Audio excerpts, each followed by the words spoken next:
ballroom at the Waldorf Astoria was dead silent, save for the hum of $1 million air conditioning system. 40 of the world's most distinguished linguists, professors from Oxford to Yale, sat sweating in their bespoke suits, staring at a single sentence projected on the screen. They had all failed. Sheikh Zain, a man whose net worth rivaled the GDP of small countries, stood at the front, his eyes cold with disappointment. He was about to storm out, taking his billion-dollar contract with him, when a glass shattered near the back. A young waitress, invisible to everyone moments before, whispered a correction that didn't just translate the words. It unlocked a 20-year-old secret that would put a target on her back before the night was over. Grace Bennett adjusted the collar of her stiff uniform, fighting the urge to rub her aching feet. It was 10:10 p.m., and the heavy velvet curtains of the Waldorf Astoria's grand ballroom shut out the lights of New York City. Inside, the air was thick with the scent of expensive cologne and the palpable stench of fear. Grace was 24, with hair the color of roasted coffee beans pulled back into a severe bun, and eyes that missed nothing. To the men in this room, she was furniture. She was a tray carrier, a water refiller, a nobody. That was fine by her. In her line of work, or rather, the line of work she was trying to leave behind, being invisible was a survival skill.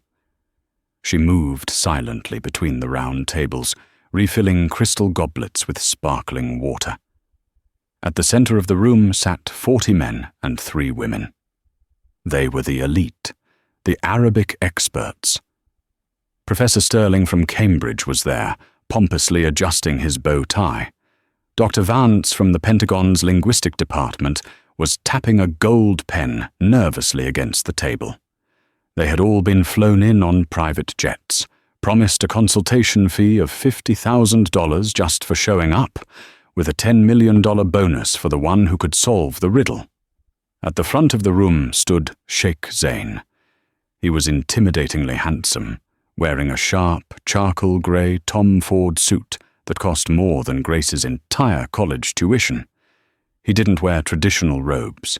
He was a modern tycoon, educated in London, ruthless in business. But tonight, he looked desperate.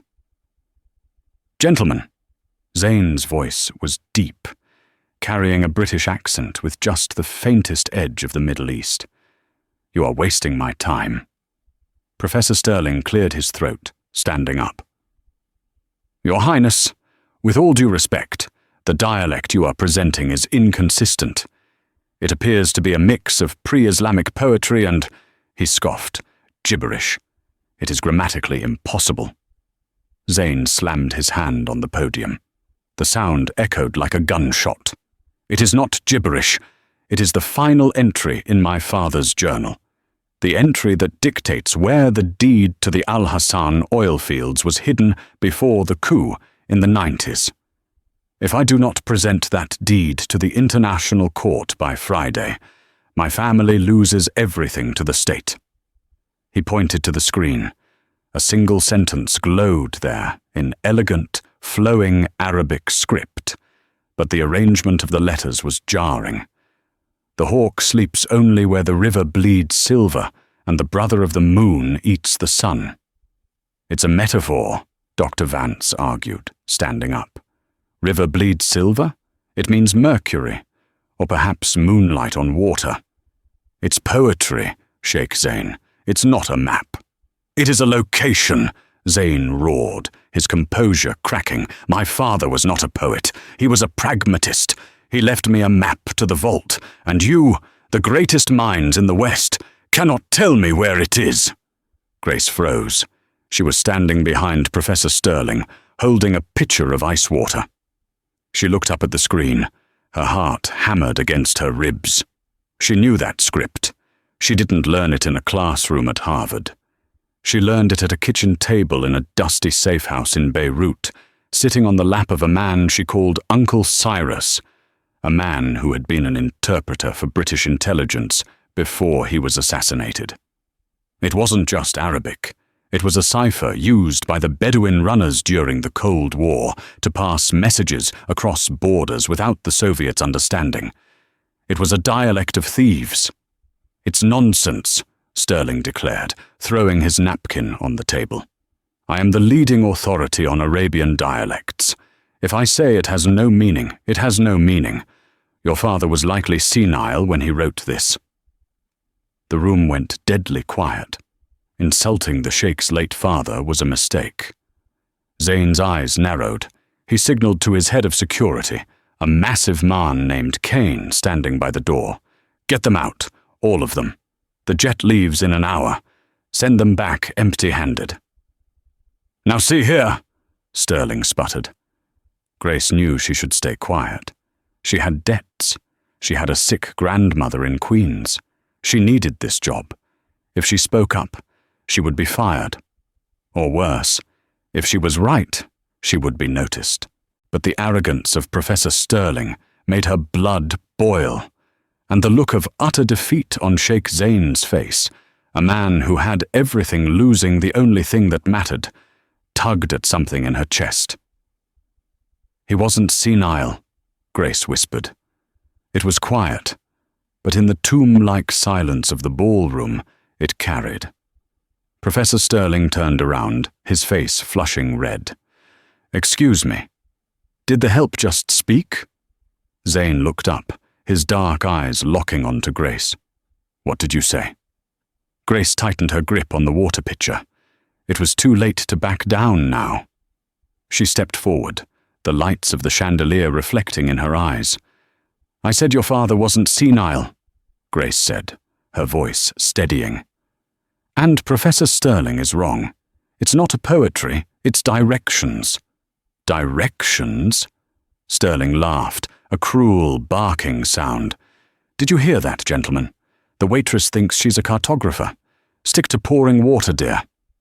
"Let her speak," Zayn commanded. He walked down the steps of the stage, closing the distance between them. He moved with the grace of a predator. He stopped 3 feet from her. He smelled of sandalwood and rain. "What do you see that 40 PhDs do not?"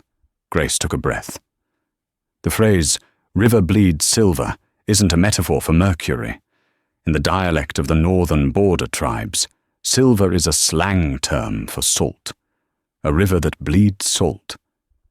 She looked Zayn in the eye.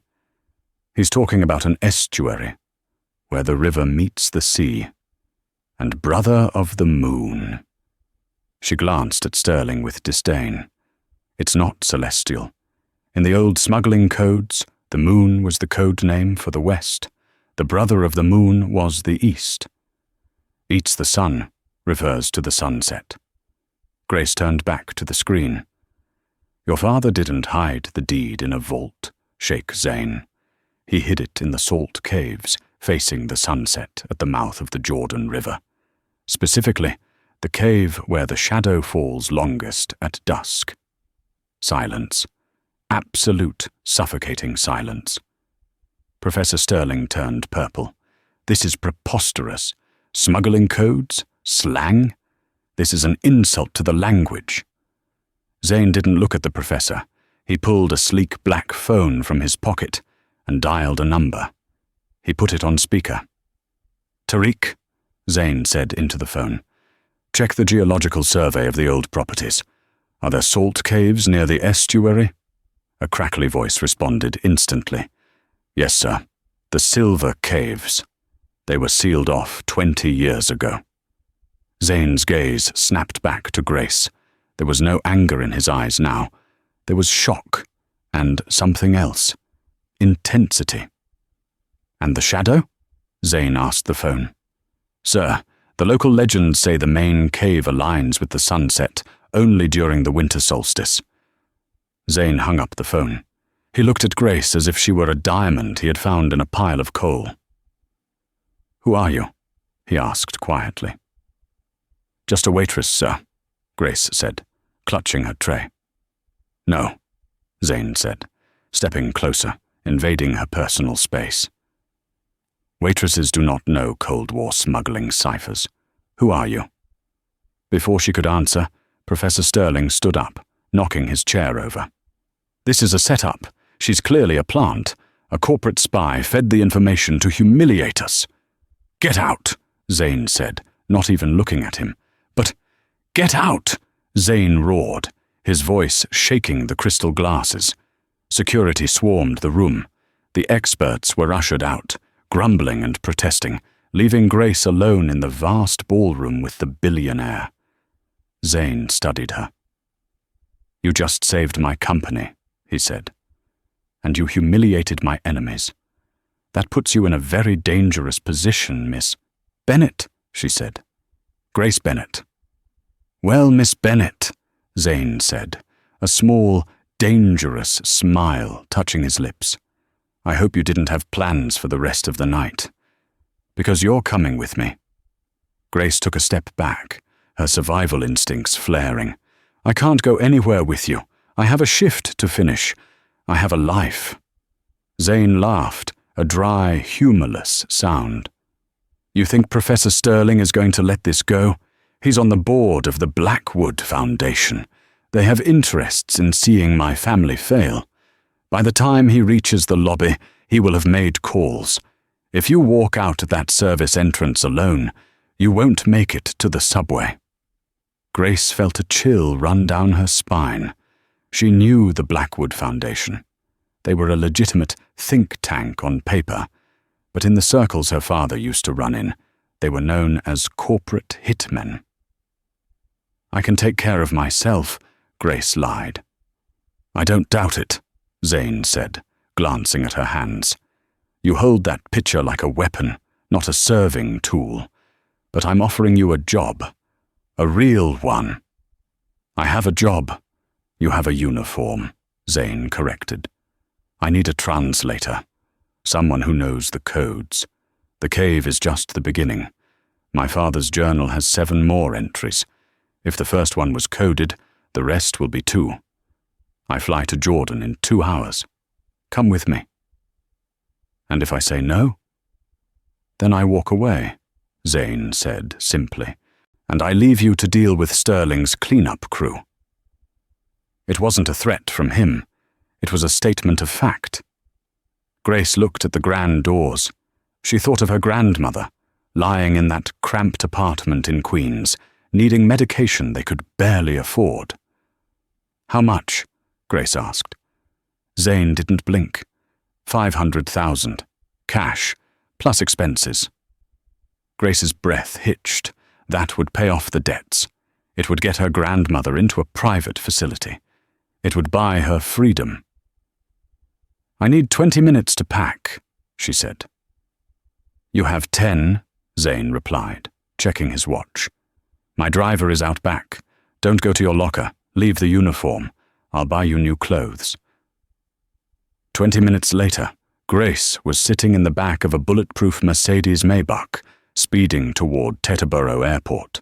She had changed into a spare blazer and slacks one of the female assistants had provided. Zane sat across from her, typing furiously on a tablet. He hadn't spoken a word since they got in the car. Grace watched the city blur by. "What have I done?" she thought. "I just jumped into the shark tank." The car phone buzzed. Zane answered. "Speak." He listened for a moment, his face hardening into a mask of fury. "When?" He listened again. "Who was it?" He hung up, his knuckles white. He looked at Grace, his eyes dark. "It seems you were right to worry," he said, his voice low. "My security team just found your locker at the hotel." "What happened?" Grace asked, her stomach dropping. "It was tossed, and there was a man waiting by the employee exit with a suppressed pistol. My team neutralized him. But he wasn't alone." Grace went cold. "They moved that fast?" "The deed to the oil fields is worth $400 billion, Zane said grimly. "People have started wars for less. Welcome to my world, Grace." The car swerved suddenly, tires screeching. "Hold on!" the driver shouted. A black SUV slammed into the side of the Maybach, shattering the reinforced glass on Grace's side into a spiderweb of cracks. The car spun, metal screaming against asphalt. Grace didn't scream. While Zane was thrown against the door, Grace braced her legs against the seat in front of her, grabbing the handle. As the car came to a violent halt, she saw men in ski masks pouring out of the SUV. "Doors locked!" Zane shouted, reaching for a weapon under his seat. "No," Grace said, her eyes scanning the tactical positioning of the attackers. "They have thermal charges. They'll blow the doors. We have to move." She looked at the billionaire. "Do you trust me?" "I don't even know you," Zane yelled as a bullet impacted the window right next to his head. "Good point," Grace said. She kicked the door open before the attackers expected it, using the heavy armored door as a shield. She didn't have a gun, but she grabbed the pen from Zane's pocket, a heavy, tactical steel pen. "Stay low," she ordered the Billionaire Sheikh. Grace Bennett, the waitress from the Waldorf, stepped out into the rain. The first attacker lunged at her. She didn't panic. She moved with a fluidity that betrayed years of hidden training. She dodged his baton, drove the steel pen into a pressure point on his shoulder, and kicked his legs out from under him. She grabbed his fallen pistol, checked the chamber, and fired 2 warning shots at the feet of the second attacker. "Back off!" she screamed. The attackers froze. They expected a terrified businessman and a waitress. They didn't expect a woman who held a Glock 19 like she was born with it. Zane stared at her from the back seat of the crashed car, his mouth slightly open. Sirens wailed in the distance. The attackers scrambled back to their SUV and peeled away. Grace lowered the gun, her hands shaking slightly now that the adrenaline was fading. She turned to look at Zane. "You said you needed a translator," Grace said, wiping rain from her face. "Looks like you need a bodyguard, too." Zane looked at her, really looked at her, for the first time. He didn't see a servant anymore. He saw a warrior. "Double the pay," Zane breathed. $1 million. Grace smirked, tossing the gun onto the seat next to him. "Deal. Now, let's get to that jet." The Gulfstream G650 was a palace in the sky, cream leather seats, gold fixtures, and a silence that felt heavy after the chaos on the highway. Grace was in the lavatory, washing grease and blood off her hands. She looked at herself in the mirror. Her bun had come undone, strands of dark hair framing a face that looked paler than usual. She touched the scar on her collarbone, hidden beneath her shirt. "Uncle Cyrus warned me," she thought. He said the past never stays buried. When she emerged, Zane was sitting at a mahogany table, 2 glasses of amber liquid in front of him. He had changed his ruined jacket for a black cashmere sweater. He looked less like a tycoon and more like a man carrying the weight of the world. "Sit," he said, gesturing to the chair opposite him. Grace sat. She didn't touch the drink. "You're not just a waitress," Zane said. It wasn't a question. Waitresses don't know Krav Maga, and they don't know how to check the chamber of a firearm in under a second. "I had a complicated childhood," Grace said, deflecting. "Who was your father?" "A diplomat," Grace lied effortlessly. "We traveled a lot."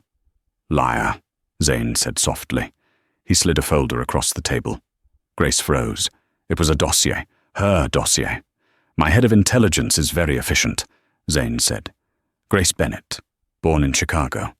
Mother died when you were 3. Father unknown. You were raised by your grandfather, Liam Bennett. But here is where it gets interesting." Zane tapped the paper. Liam Bennett wasn't just a grandfather. He was a cryptologist for the CIA in the 80s. He worked in the Middle East. He worked with my father. Grace stared at the file. She hadn't known that. She knew her grandfather was secretive, and she knew he taught her languages, but he never mentioned the al-Rashid family. "So," Zane leaned forward, his eyes intense. "It seems our fates have been intertwined long before tonight. Your grandfather created the codes my father used. I didn't know, Grace whispered. I swear. It doesn't matter, Zane said. What matters is that you are the only one who can read them, and clearly someone else knows who you are. Those men on the highway, they weren't trying to kidnap me, Grace. They were trying to kill you. Grace felt the blood drain from her face.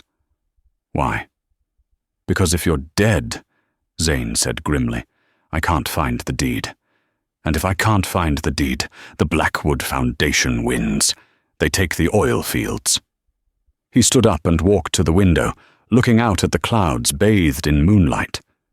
We land in Ammon in 7 hours, Zane said. From there, we take a helicopter to the Salt Caves. But I need to warn you, Grace. The entry you decoded, it's not just a map. It's a warning. A warning about what? Zane turned back to her. My father didn't just hide a deed. He hid proof. Proof that the current government officials, the ones trying to seize my company, are the ones who assassinated him.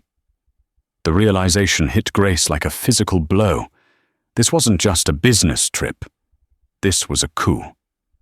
If we open that cave, Grace said, we topple a government. Yes, Zane said, and they will send an army to stop us. He extended his hand to her. Last chance to back out, Grace. We can land in Paris. I can give you the money and a new identity. You can disappear. Grace looked at his hand. She thought of the adrenaline, the thrill she hadn't felt since she left Beirut.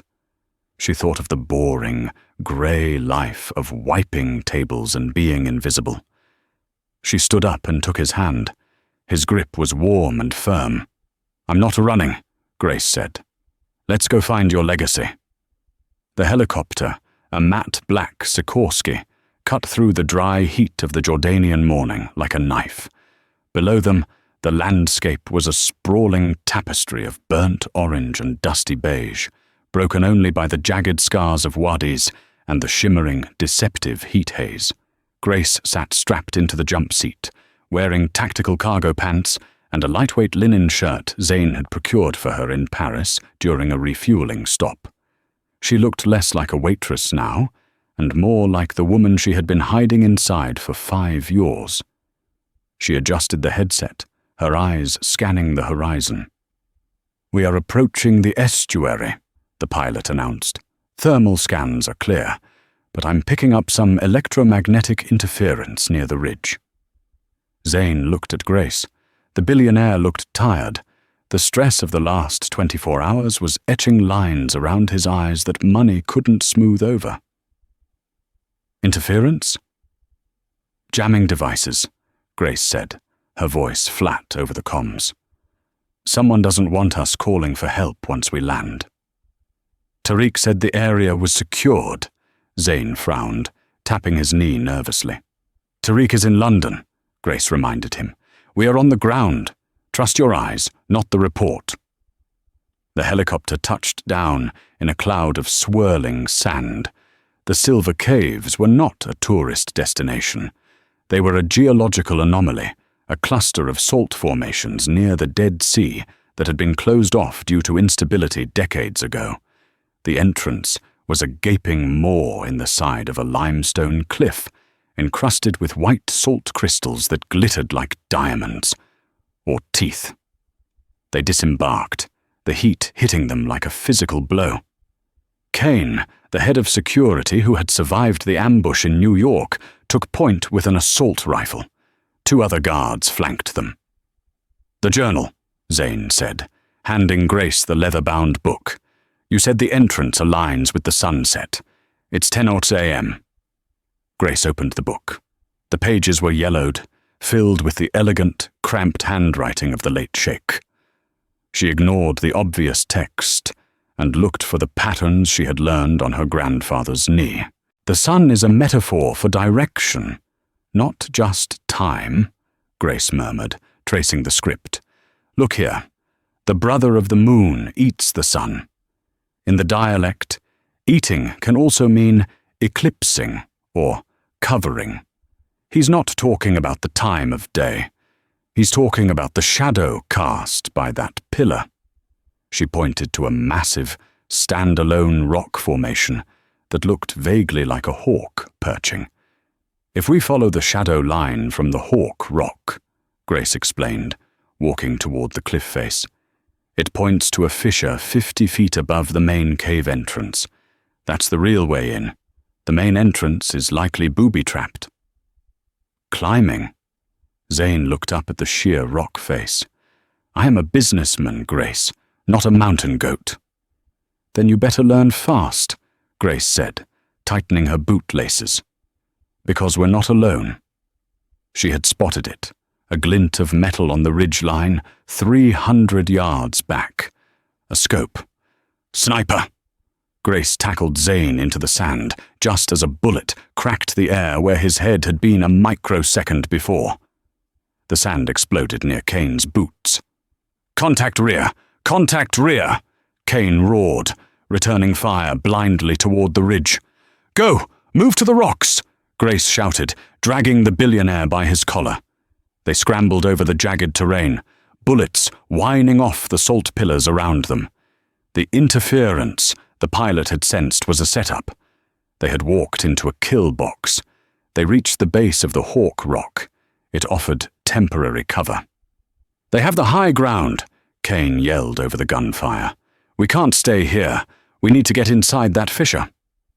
I can climb it and drop a rope, Grace said, assessing the climb.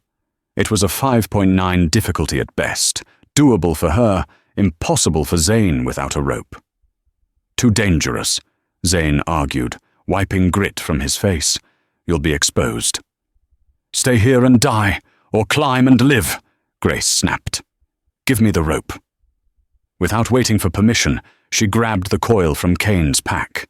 She moved with frantic precision, finding handholds in the salt-crusted rock. Her fingers bled, sliced by the sharp crystals, but she didn't stop. Pop, pop.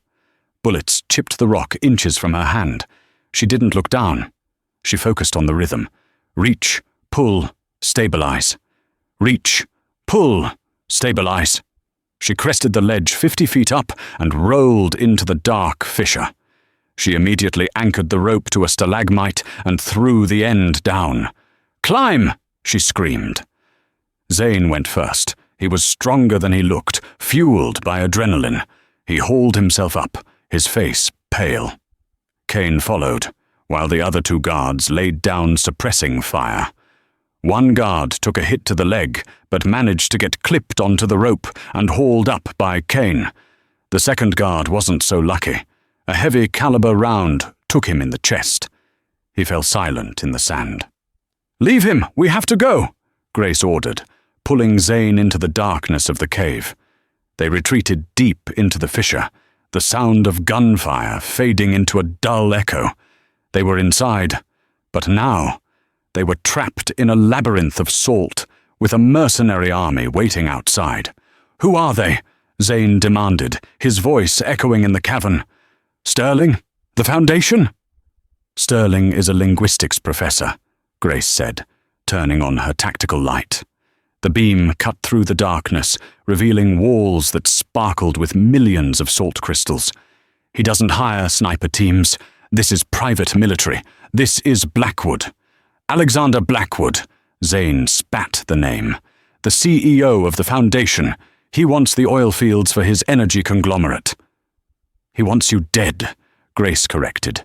The oil fields are just the bonus. She shone the light down the tunnel. It split into 3 paths. Which way? Zane asked, looking at her. He was completely out of his element. The arrogance of the ballroom was gone, replaced by a raw reliance on the woman he had tried to dismiss as a servant.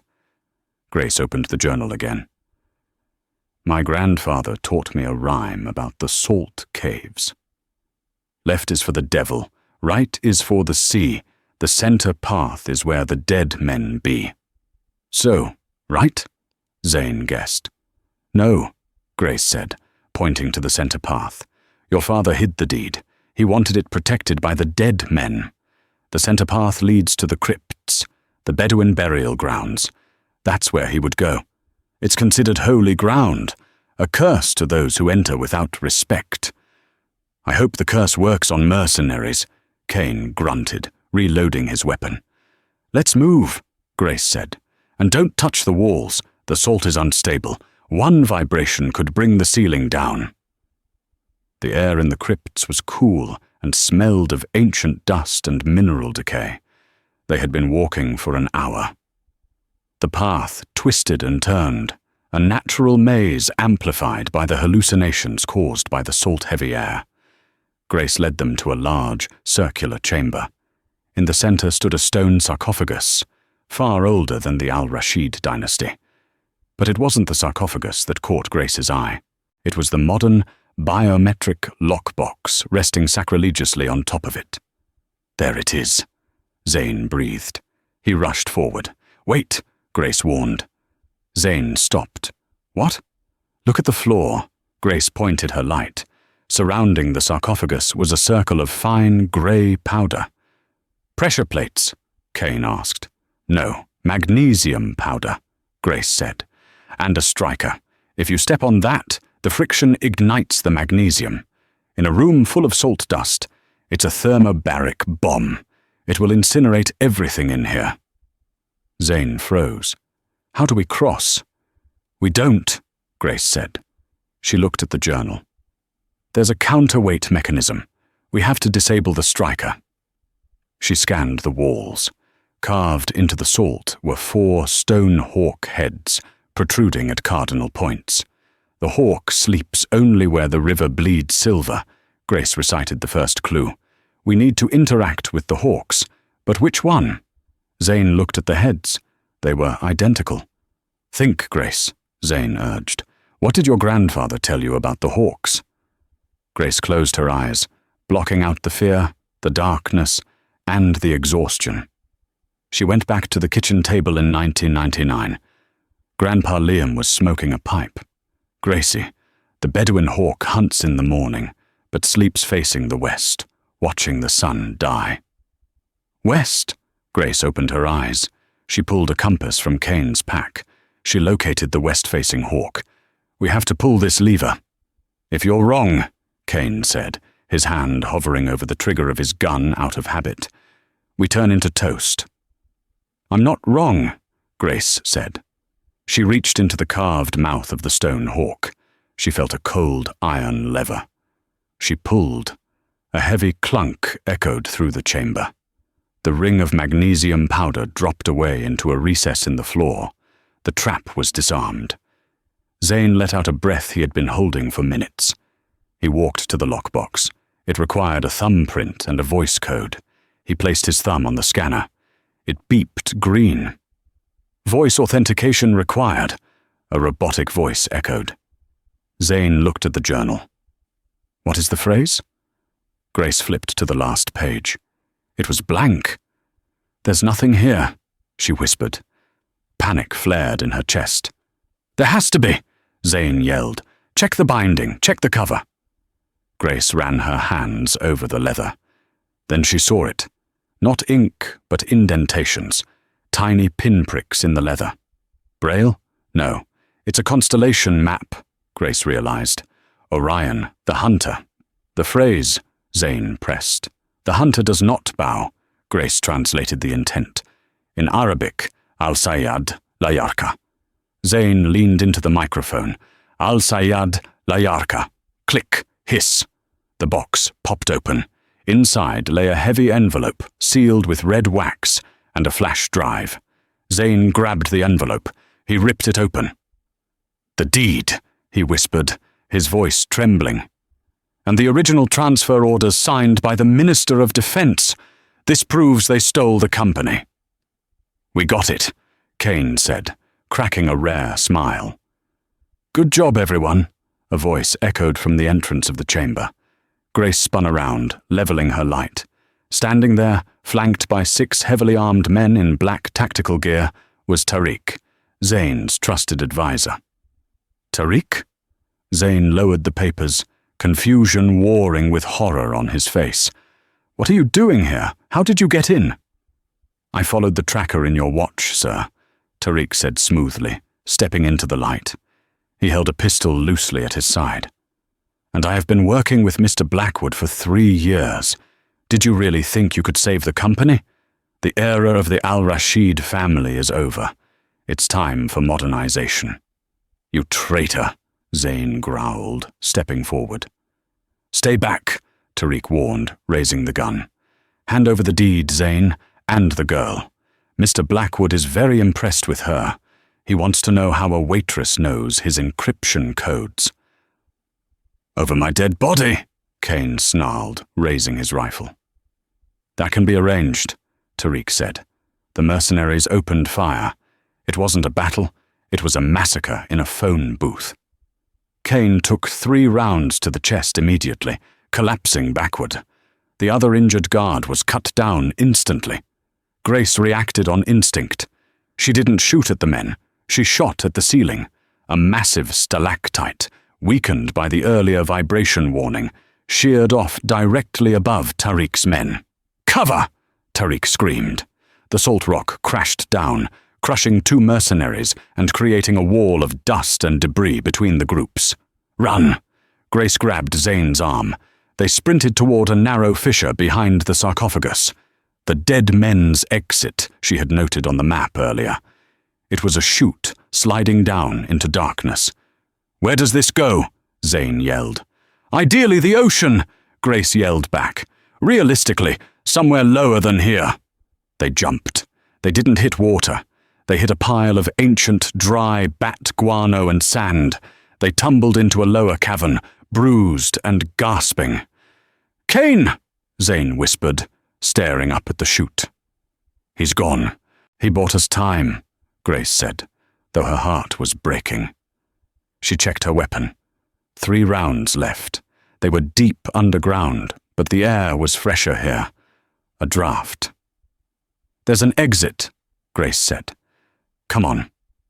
They limped through the dark for 20 minutes until they saw moonlight. They emerged onto a small, rocky beach at the base of the cliffs, hidden from the main entrance above.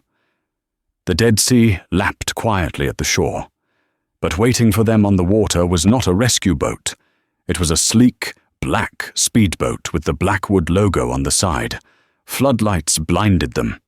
"End of the line, Miss Bennett," a voice boomed from the boat's loudspeaker. They were surrounded. Men emerged from the rocks behind them.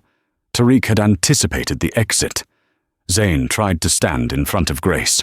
"Let her go. You have me." 2 men grabbed Zayn, forcing him to his knees. Another grabbed Grace, twisting her arm behind her back. She struggled, but she was exhausted. They were dragged onto the boat. 2 hours later, Grace was thrown into a chair in a lavish, marble-floored room. They were in a private villa on the coast. Alexander Blackwood sat behind a glass desk. He was a man in his 50s, with silver hair and a smile that didn't reach his shark-like eyes. Professor Sterling stood next to him, looking smug. Zayn was tied to a chair next to Grace, his face bruised. Tariq stood by the door. "The waitress," Blackwood said, swirling a glass of scotch. "Professor Sterling tells me you made a fool of him in New York." "He did that himself," Grace spat. Sterling flushed. "She's a fraud, Alexander. She's just repeating things she memorized." "Is she?" Blackwood stood up and walked over to Grace. He leaned down, smelling her hair. She recoiled. "You solved the Salt Cave riddle. You found the deed. Unfortunately for Zayn, we have the deed now. We burned it 5 minutes ago." Zayn let out a sound of pure anguish. "However," Blackwood continued, "there is the matter of the flash drive. It's encrypted, AES 256, but it has a linguistic failsafe, a passphrase based on the Al-Rashid lineage. If we enter the wrong phrase 3 times, the data wipes, and that data contains the coordinates of every unmapped oil reserve in the region." He placed the laptop in front of Grace. "Unlock it," Blackwood ordered. "Go to hell," Grace said. Blackwood nodded to Tariq. Tariq stepped forward and pistol-whipped Zayn across the jaw. Blood splattered on the white floor. "Stop!" Grace screamed. "Unlock it," Blackwood repeated calmly, "or the next one breaks his kneecap." Grace looked at Zane. He was groggy, barely conscious. She looked at the laptop. She knew the code. It was in the journal, hidden in the decorative border of page 10. The roots of the palm drink deep. But she also knew something about Blackwood's system. She saw the server lights blinking in the corner of the room. They were connected to the main Blackwood network to upload the data instantly. She looked at Sterling. "I'll do it, but I need to focus. Tell the professor to stop breathing so loud." Sterling huffed, but stepped back.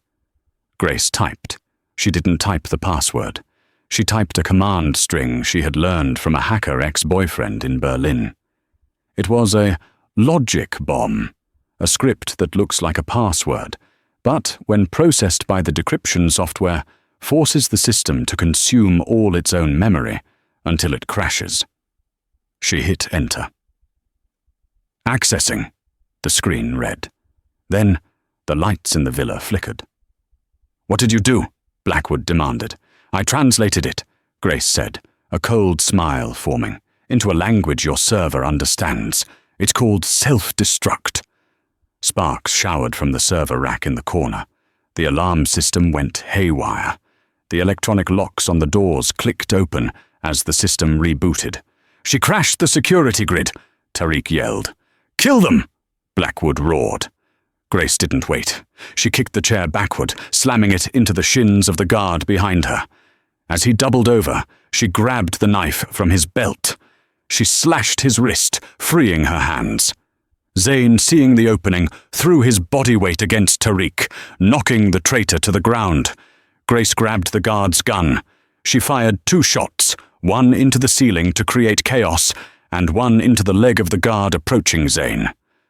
"Zane, move!" They scrambled toward the now open terrace doors. They were on the 2nd floor. Below was a swimming pool. "Jump!" Grace commanded. They leaped over the railing, just as bullets shattered the glass doors behind them.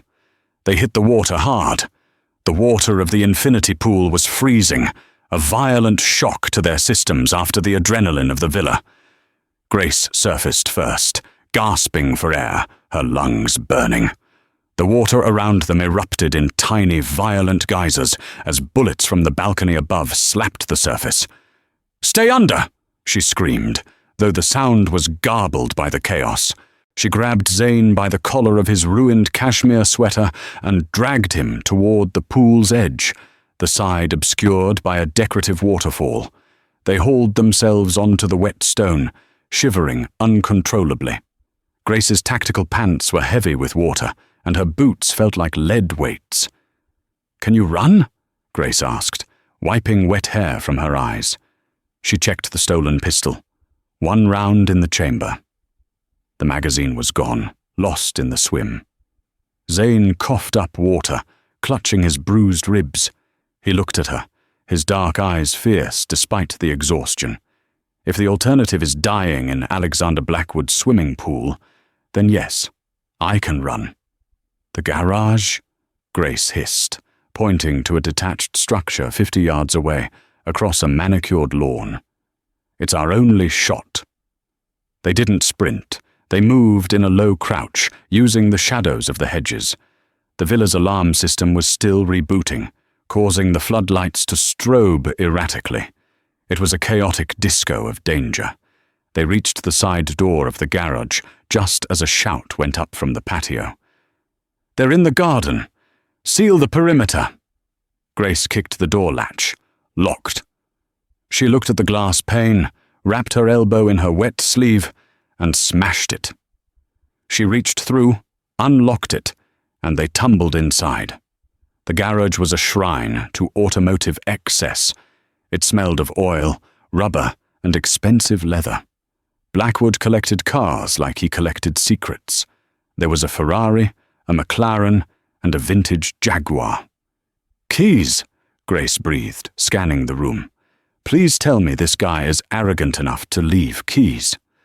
"He is," Zane said, stumbling toward a silver shape in the corner. But not in the supercars. Those have trackers. We need something analog, something brutal. He ripped the cover off a vintage Aston Martin V8 Vantage. It was a muscle car disguised as a gentleman's tourer, and sure enough, the keys were dangling in the ignition. "Get in," Zane ordered, sliding into the driver's seat. Grace barely got the passenger door closed when the garage's main roller door began to rattle. Someone was trying to pry it open from the outside.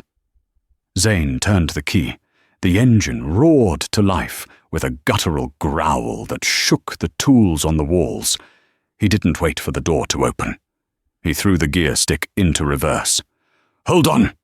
Zane slammed on the gas. The car shot backward, smashing through the heavy wooden garage doors in a shower of splinters and twisted metal. They flew out into the driveway, the rear bumper clipping a mercenary who had been trying to breach the entrance. Zane spun the wheel, drifting the heavy car 180 degrees, tires screaming against the cobblestones. Bullets sparked off the rear chassis, pinging loudly against the metal. "Head down!" Grace yelled, pushing Zane's head lower as the rear windshield shattered, showering the back seat in glass diamonds. They tore out of the compound gates, the engine screaming as Zane redlined the gears. They hit the coastal highway, the lights of Amen glowing in the distance like a mirage. "We made it," Zane exhaled, his knuckles white on the steering wheel. "Not yet," Grace said, looking in the side mirror. "We have company." Two black SUVs were tearing down the road behind them, their high beams blinding. A man was leaning out of the sunroof of the lead vehicle, holding an automatic weapon. "They're going to run us off the road," Grace shouted. "We can't outrun them on the straightaway. This car is heavy." "I don't intend to outrun them," Zane gritted out. "I intend to outdrive them." He swerved violently into the oncoming lane, dodging a civilian truck. The SUV behind them tried to follow, but overcorrected, clipping the median. It didn't stop, but it fell back. "Where are we going?" Grace yelled over the roar of the wind rushing through the broken windows. "The airport is locked down by now." "The U.S. Embassy!"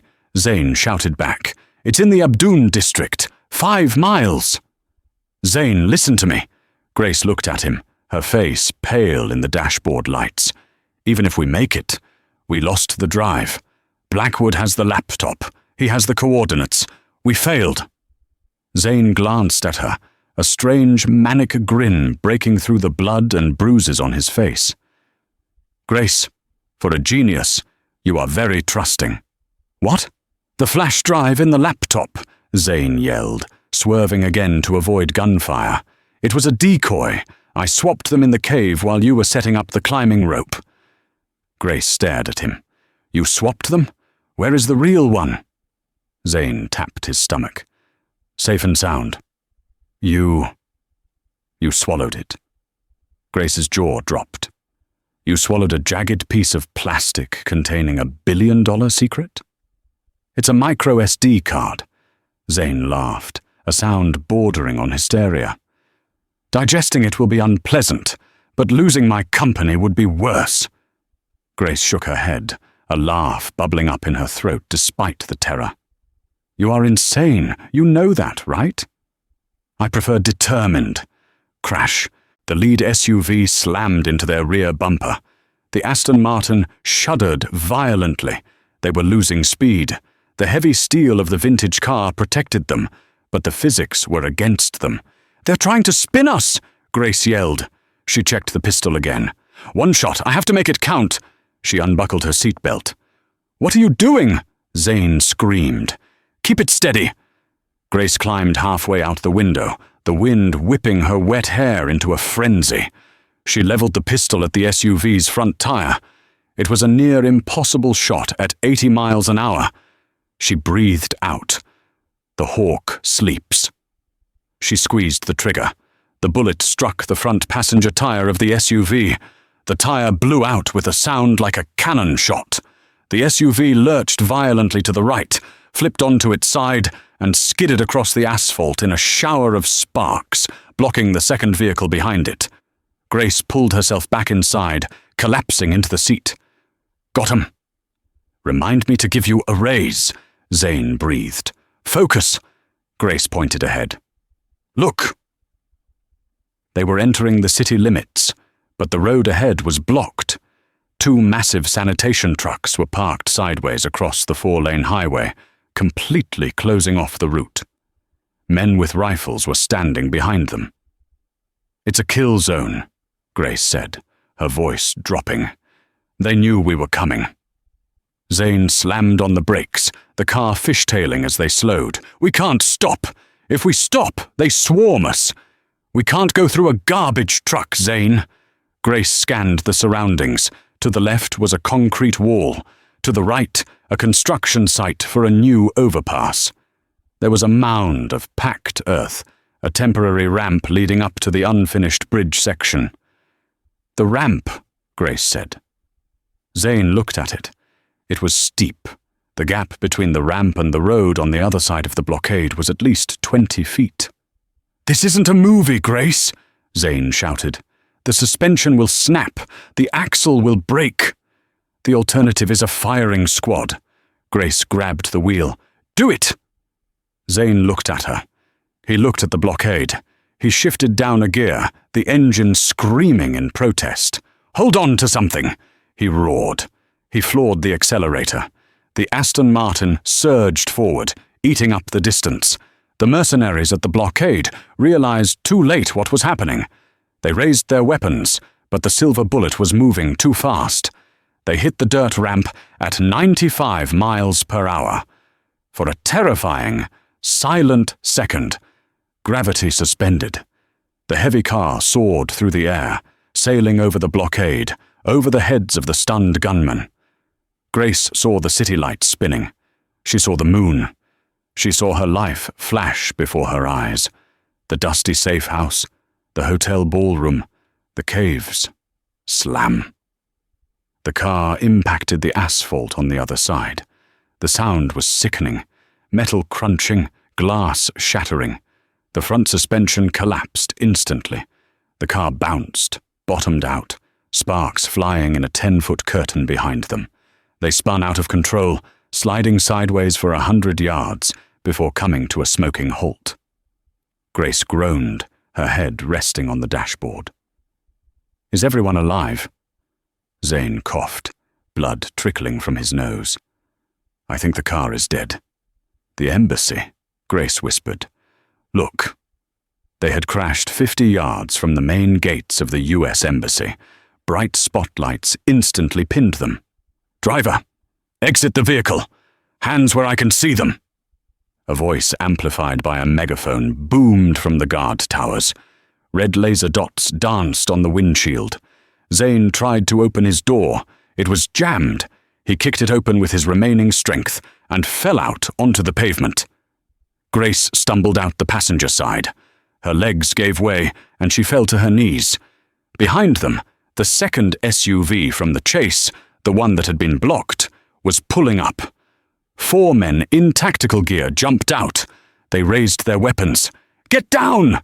Grace screamed at Zane. But the men didn't shoot. They couldn't. Not here. Not in front of 50 U.S. Marines watching from the walls. It was a Mexican standoff.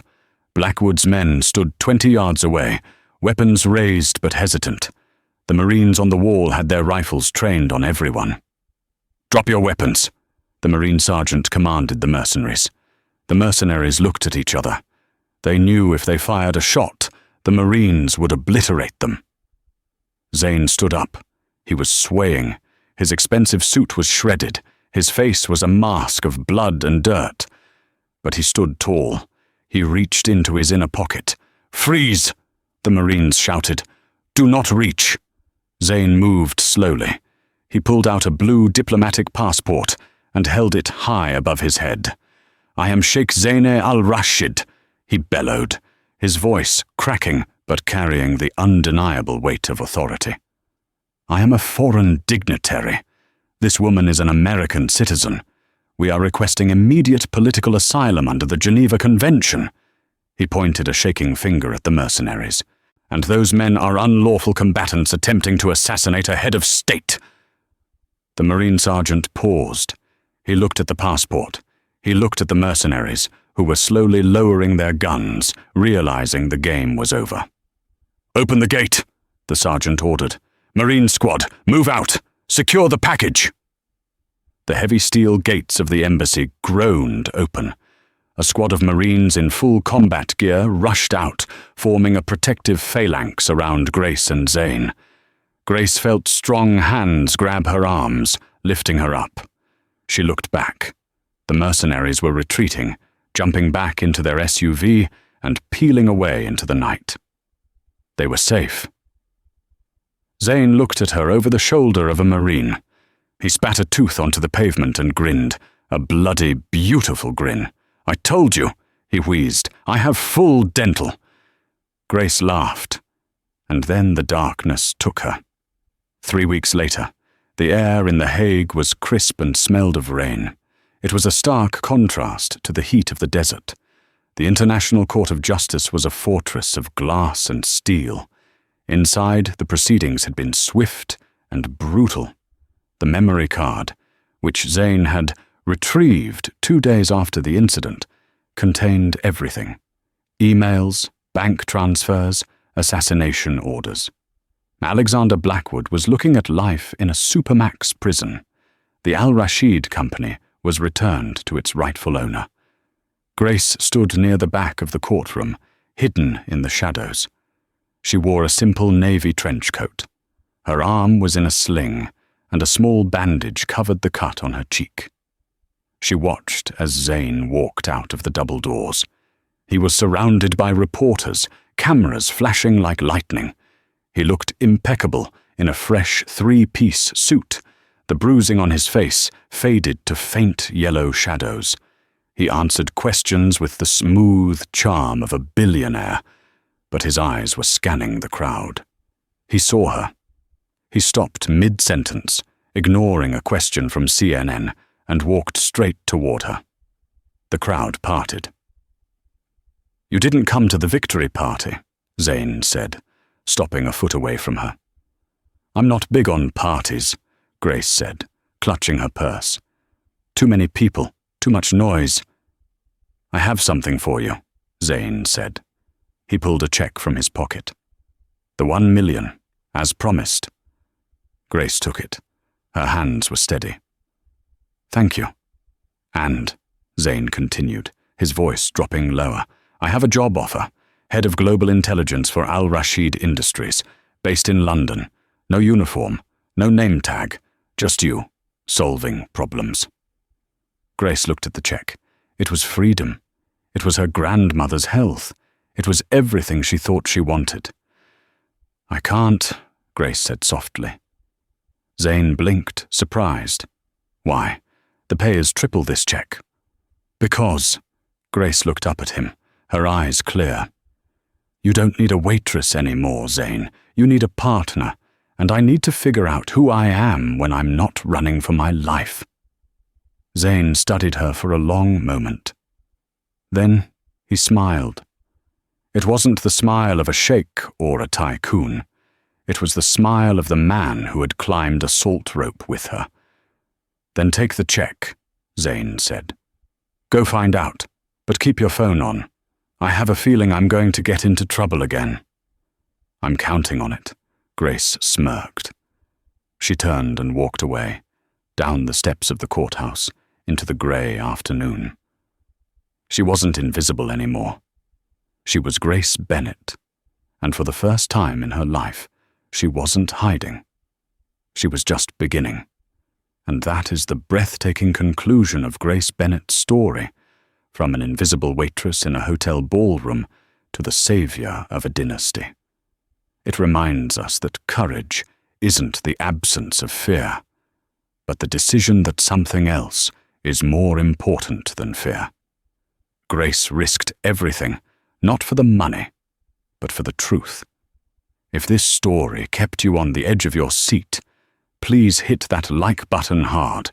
It really supports the channel. Share this video with a friend who needs a reminder that they are capable of more than they think. And if you haven't already, subscribe, and ring the bell so you don't miss our next story. What do you think Grace will do next? Will she return to Zane? Let me know your theories in the comments. Thanks for watching.